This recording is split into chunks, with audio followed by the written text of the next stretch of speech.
नमस्ते, प्रणाम, का हलवा। मैं आपका दोस्त भाई पंकज शर्मा, टाइम पास, विजयपुर, गोपालगंज, बिहार से।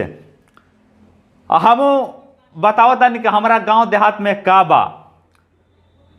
एक जन बताओ तनी ओकर सोचे के बाद, समझे के बाद, पहले का रहल, ए बरा का परिवर्तन बा वर्तमान सरकार में। हमारा गांव देहात में का बा।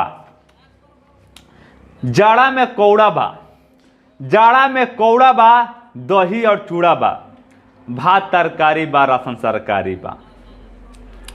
चूल्हा सी लोढ़ा बा, चूल्हा सी लोढ़ा बा, बैठे के मोढ़ा बा, अनाजे के डेहरी बा, निरहुआ के मेहरी बा।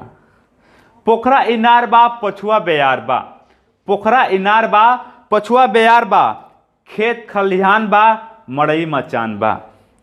मोदी जी के राज बा, मोदी जी के राज बा, फ्री में अनाज बा, फ्री में आवास बा, बहुते विकास बा।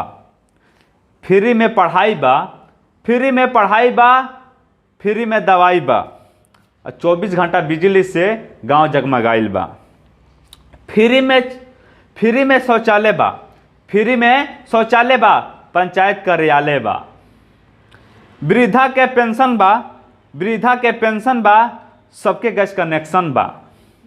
सम्मानित किसान बा, सम्मानित किसान बा, बिचौलिया परेशान बा।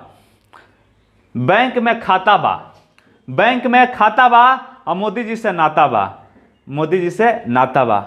अब हमार वीडियो अगर आपके पसंद आवता तो हमार वीडियो पे लाइक करी, कमेंट करी।